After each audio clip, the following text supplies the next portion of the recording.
جادو میں باقاعدہ ان کو بھیجا جاتا ہے، اور رجت ہماری غلطیاں کرنے کی وجہ سے بھی ہمیں ہو جاتی ہے، اور اس کے علاوہ جب ہمیں درست انفارمیشن نہیں ملتی، جب ہمیں تربیت نہیں ملتی، جب ہمیں صحیح گائیڈنس نہیں ملتی، اور جب ہم کوئی خاص عمل کرتے ہیں، عمل با موکل کرتے ہیں یا مختلف عمل کرتے ہیں، میں اس میں نہیں جا رہا ہوں، اور ہم غلطی کر بیٹھتے ہیں، تو بھی ہم رجت میں مبتلا ہو جاتے ہیں، پھر شیاطین ہم پر حاوی ہو جاتے ہیں، اور یوں ہماری زندگی بربادی کی طرف جانے لگتی ہے۔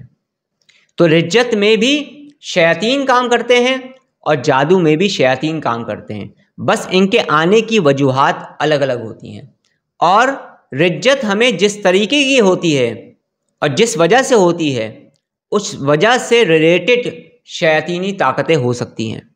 کبھی رجت کے اندر شیاطین کی طاقت تھوڑی کمزور ہوتی ہے، لیکن کچھ رجت لوگوں کو کچھ خاص وجوہات کی وجہ سے ہوتی ہے، جس میں بہت ہی زیادہ طاقتور شیاطین ہماری زندگی میں داخل ہو جاتے ہیں، کس انسان کی زندگی میں جسے وہ رجت ہوئی ہوئی ہوتی ہے۔ چلے میں اس کی مثال بھی دے دیتا ہوں۔ بہت سارے لوگ ہیں جنہیں شوق ہوتا ہے جنات کو تابع کرنے کا، بہت سارے لوگ ہیں جنہیں شوق ہوتا ہے جنات کی تسخیر کا، جن آ جائیں گے تو جو دل چاہے گا ہم ان سے کام کروائیں گے، یا جن آ جائیں گے تو ہم جو چاہ رہے ہیں وہ کام ہمارے ہونے لگیں گے، ہماری خواہشات پوری ہونے لگیں گی، یا جنات کے آنے کی وجہ سے ہم دولت مند ہو جائیں گے، ہماری شہرت ہونے لگے گی۔ نفسانی خواہشات کے لیے ایسے عمل کرتے ہیں، یا نفسانی خواہشات کے لیے موکلات کو حاصل کرنے کی کوشش کرتے ہیں۔ اور بہت سارے لوگ ہیں جو عمل با موکل کرتے ہیں، کچھ خاص عمل کرتے ہیں، لیکن ان کی تربیت صحیح طرح سے نہیں کی جاتی، ان کی نگرانی صحیح طریقے سے نہیں کی جاتی، ان کو باقاعدہ اپنی تربیت میں رکھ کر اسٹیپ بائی اسٹیپ کچھ نہیں سکھایا جاتا۔ بغیر تربیت میں رہے ہوئے، بغیر تربیت میں آئے ہوئے، یہ بات جانے ہوئے کہ آیا ہمارے لیے یہ عمل کرنا صحیح ہے بھی یا نہیں، اور بغیر قاعدے اور قانون کو سمجھتے ہوئے کہ اس عمل میں کیا قاعدے اور قوانین اہل روحانیت نے بیان کیے ہیں، جب ہمیں یہ سب چیزیں نہیں پتہ ہوتی تو بعض مرتبہ ایسے عمل سے جو رجت ہوتی ہے وہ انتہائی پاورفل ہوتی ہے، انتہائی خطرناک ہوتی ہے، انتہائی بھیانک ہوتی ہے۔ یہ میں اپنا مشاہدہ آپ کو بیان کر رہا ہوں۔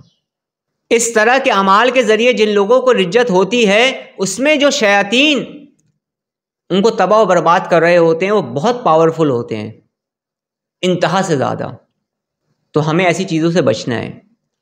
آپ کوئی بھی عمل کرنا چاہتے ہیں تو پہلے کسی صاحب علم کی نگرانی میں جائیں، اس کی صحبت میں جائیں، تاکہ وہ آپ کے اندر کچھ روحانیت پیدا کرے، آپ کی اصلاح کرے، آپ کو وہ بتائے کہ یہ کام کرنا تمہارے لیے بہتر ہے یا نہیں ہے۔ جب ہم اپنی مرضی سے ویڈیوز کو دیکھ کر، کتابیں پڑھ کے اتنے بڑے بڑے عمل کر لیتے ہیں جن کو کرنے سے پہلے بھی کسی تربیت سے انسان کو گزرنا پڑتا ہے، سوچنا ہوتا ہے کہ ایک چیز ہم کریں بھی یا نہ کریں، ایک پوری تعلیم و تربیت کا نظام ہوتا ہے۔ جب ہم اس طرف متوجہ نہیں ہوتے، جب ہم بزرگوں کی صحبت اختیار نہیں کرتے، جب ہم اہل روحانیت کے بتائے ہوئے قوانین پر نہیں چلتے، اور جب ہم دنیا کی لالچ میں، دنیا کی شہرت میں اور دولت دنیا کو جمع کرنے کے لیے جب ہم ایسے کام کرنا شروع کرتے ہیں، اور جب ہم قاعدے و قانون پر عمل نہیں کرتے ہیں، جب ہمیں صحیح طریقے نہیں پتہ ہوتے ہیں، تو بے شمار لوگ ایسے ہیں جنہیں رجت ہو جاتی ہے۔ کئی ایسے لوگوں کا میں نے خود علاج کیا ہے، اور اس وقت بھی میرے زیر علاج ہیں۔ یہ ضروری نہیں ہے کہ ہر رجت کا علاج جلدی ہو جائے، یہ بات میں آپ کو سچ کہہ رہا ہوں۔ کچھ لوگوں کے ساتھ رجت کے معاملات کچھ ایسے ہوتے ہیں جو چند دنوں میں ہی ٹھیک ہو جاتے ہیں، لیکن کچھ لوگ ایسے بھی ہوتے ہیں جنہیں تھوڑا ٹائم لگتا ہے ان مسائل سے نکلنے کے لیے۔ اب آپ کو کوئی صحیح صاحب علم ملے گا، اور جب آپ اس کو بتائیں گے کہ میں یہ باتیں کر رہا ہوں، تو وہ کہے گا بالکل صحیح کر رہے ہیں، کیونکہ بہت سارے لوگ ہیں جو رجت کے علاج کے نام پر بھی آپ کو بیوقوف بنا رہے ہیں۔ 2 دن میں علاج ہو جائے گا، 1 دن میں علاج ہو جائے گا، 7 دن میں علاج ہو جائے گا، ایسا ضروری نہیں ہے۔ کچھ رجتیں ایسی ہوتی ہیں جن کا علاج چند دنوں میں ہو جاتا ہے، معمولی نوعیت کی ہوتی ہیں، لیکن کچھ رجت ایسی بھی ہوتی ہیں جن کا علاج ایک ٹائم مانگتا ہے، ایک طریقہ مانگتا ہے۔ اس کے علاوہ بھی بہت سارے لوگ ہیں جنہیں مختلف وجوہات کی وجہ سے رجت ہو جاتی ہے. بہت سارے لوگ ہیں میرے بھائی میری بہنوں اور میرے دوستوں جن کو کسی ایک پر اعتماد ہی نہیں ہوتا. کئی مرتبہ کہہ چکا ہوں. ویڈیو دیکھ لی, عمل شروع کر دیا, کوئی روحانی عمل شروع کر دیا, کوئی روحانی چلہ کرنا شروع کر دیا, زکوٰۃ ادا کرنے کے طریقے شروع کر دیے, کسی کی صحبت میں آئے بغیر 5 دن ایک کا عمل پڑھتے ہیں, 6 دن سے دوسرے کا شروع کر دیا, 2 ہفتے کسی کا عمل پڑھا, اس کے بعد کسی اور کا شروع کر دیا. کسی ایک پر رکنا پسند ہی نہیں کرتے, یعنی کہ اس کائنات کے اندر کسی ایک انسان پر انہیں اعتماد ہی نہیں ہے. اس پوری کائنات میں انہیں کوئی ایک بندہ بھی ایسا نہیں ملتا جس کی ہدایات پر وہ مکمل طور پہ عمل کر لیں اور وہاں رک جائیں, صبر کر لیں. جب ہر عمل کو وہ ادھورا چھوڑتے ہیں, خود غلطی کرتے ہیں, تو ایسے لوگوں کو بھی رجت ہو جاتی ہے. اور دوسری بات, اگر آپ تسبیحات کر رہے ہیں بغیر اجازت کے, اگر آپ قرآن پاک پڑھ رہے ہیں, اللہ کی حمد و ثنا بیان کر رہے ہیں, تسبیحات کر رہے ہیں, اور صرف اللہ کی رضا کے لیے ثواب کی نیت سے آپ پڑھ رہے ہیں, تو آپ کو رجت کبھی بھی نہیں ہوگی. یہ بات یاد رکھیے گا. اگر آپ اللہ کا ذکر کر رہے ہیں, اللہ کی محبت میں اللہ کا ذکر کر رہے ہیں, تسبیحات کر رہے ہیں, درود پاک پڑھ رہے ہیں, استغفار پڑھ رہے ہیں, یا کوئی بھی تسبیح آپ پڑھ رہے ہیں اللہ کی محبت میں ثواب کی نیت سے, اللہ مجھ سے راضی ہو جائے, کوئی تمنا نہیں ہے آپ کے دل میں, بس آپ اللہ کی رضا میں اللہ کی محبت میں پڑھ رہے ہیں, آپ کو رجت نہیں ہوگی, آپ کو رجت نہیں ہوگی, آپ کو رجت نہیں ہوگی. رجت انہی لوگوں کو ہوتی ہے جو خاص قسم کے اعمال, خاص قسم کا کوئی بھی عمل جس کے لیے شرائط مقرر کر دی گئی ہیں, جن کی تفصیلات بہت طویل ہے, جو کہ اہل روحانیت نے بتایا ہے کہ آپ نے جب کوئی عمل پڑھنا ہے تو آپ نے کیا کیا کرنا ہے, کیا کیا نہیں کرنا ہے.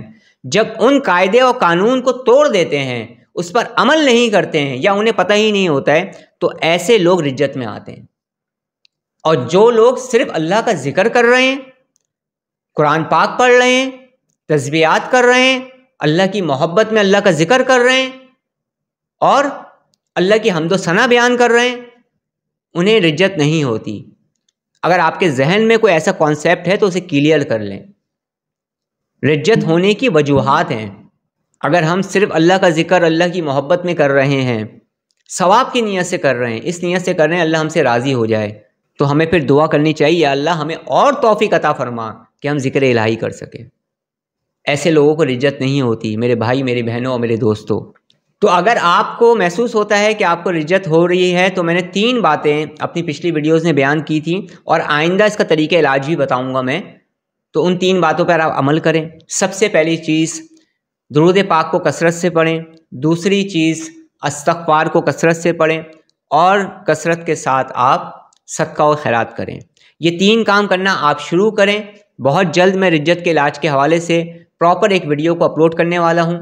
اس طریقہ علاج پر بھی عمل کریے گا, اور طریقہ علاج پر عمل کرنے سے زیادہ جو اس میں ہدایات دوں گا آپ کی بہتری کے لیے, اس پر ضرور عمل کریے گا.